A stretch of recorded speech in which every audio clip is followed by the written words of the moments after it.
I get right to the end of my set, I get clapped off stage before I finish my set because they've had enough of me at this point. And I remember walking home, like, a bit emotional about it.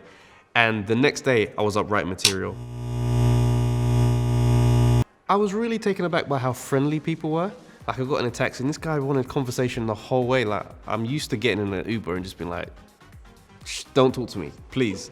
And it's kind of reciprocated because London energy isn't just, hi, how you doing? So it was really nice to just be around like really friendly people, and just the backdrop of the Edinburgh castles and the stone, it was beautiful. It was really nice to be there. It's tricky. It's tricky because not only like is Edinburgh new for me, but it's also like a whole new circuit, where I came up from on the black comedy circuit. So there's no real, I'm literally diving into the ocean. And it's funny because it's such a grind. It takes you back to your hustle days of just going out, talking to strangers. Hey guys, this is what my show's about, come down. And then you try and slip in a punchline into the convo, so they're like, okay, I like this guy. So it's a real graft, do you know what I mean? And it's like, it's really nice to cut your teeth at Edinburgh, I feel. My best Edinburgh moment, I think I had like a half room, but this particular day was just a real raucous crowd. Like, I think it's probably my best performance of the show. And they just, they literally, everybody in the room stayed to talk to me afterwards. And I just remember thinking, this is surreal. Like, we were strangers a second ago, and now we're like having group conversation. It felt like group therapy at times, because they're just like, so tell us about your start in stand-up. And I'm just like, I'm being interviewed right now, do you know what I mean? But it was a really nice experience, because for me, it's such a far cry from home.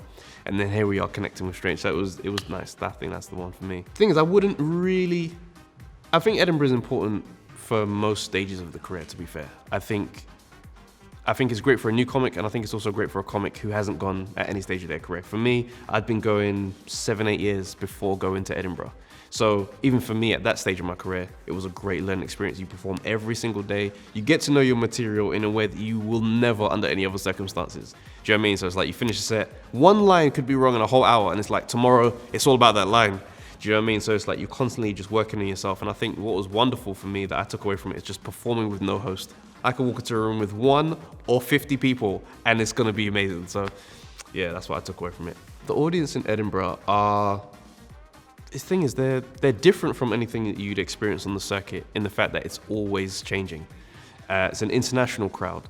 So one particular show, I had like maybe 25 people in the audience from Sweden.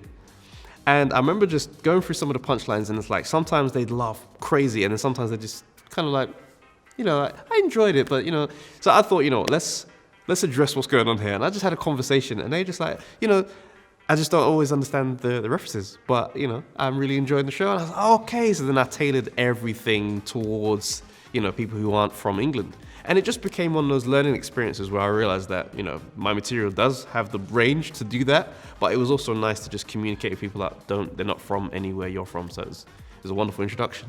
Shouts out to Sweden.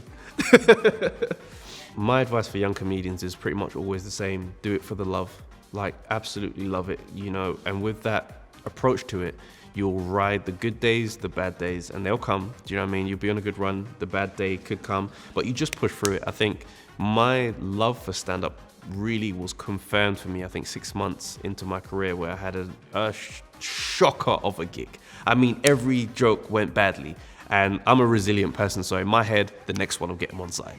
I get right to the end of my set, I get clapped off stage before I finish my set because they've had enough of me at this point. And I remember walking home, like, a bit emotional about it. And the next day, I was up writing material. I had a set the next night, went out and I did a half-an-hour set, smashed it. And for me, that journey of ups and downs, that's what stand-up is. It's different every single time, but you do it for the love and it just keeps you going. So that's always my advice. Do you know what? Like, I've grown up around stand-up. My mother is a stand-up, Angela Moore. She's like one of the pioneers of the black circuit in this country. And so I've grown up with stand-up being in the background. So it's always felt like a family business. So like, for my dad always says like, it's so surreal going through this stage of your career again up close, because it's the same with your mum. So it's like, it's just, they love it, man. They love it. They come around, they come to all my shows. Do you know what I mean? And it's wonderful because I'm so, how can I say, I've got such thick skin for criticisms, because the most harsh criticism comes from my family. Like, the crowd would be like, man, that was great. And my mom would be like, okay, so 2 minutes in, what was going on? And I'm just like, can we do this later? Like, Do you know what I mean? So it's like, for me, it's a real team for my career. It's wonderful. I get prepared for stand-up, right? Like I'm going into a boxing match. It's hard to explain why, right? Like I got into boxing at a real tricky time in my life. And for me, like I set a little challenge for myself at that time, and I was like, look, if you can go and have a fight from not being a boxer, 0 to 100, fighting and winning, you can do anything in the world.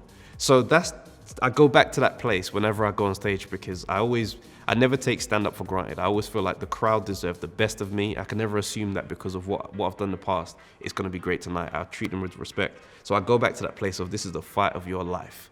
Let's go. And I'm shadow boxing, and then I come out on stage. Because I'm like, look, I fought in front of hundreds of people that were there. So I'm like, stand-up does not compare to that intensity. So it'll be okay. Performing to a virtual audience was very surreal, because you come out and it's like stepping into a matrix. Do you know what I mean? Like, but you know what? It was nice. It was nice, you know, seeing people and having the reaction. You know, you can hear the laughter coming back. So it's like, we're just adjusting, and we're adjusting to the times. And I think that's the beauty of stand-up, is that we'll find a way to connect with people. And I think that's the power of this art form, and I think it does so in a way that no one else can replicate in any other genre. So shouts out to all stand-up comedians worldwide, man.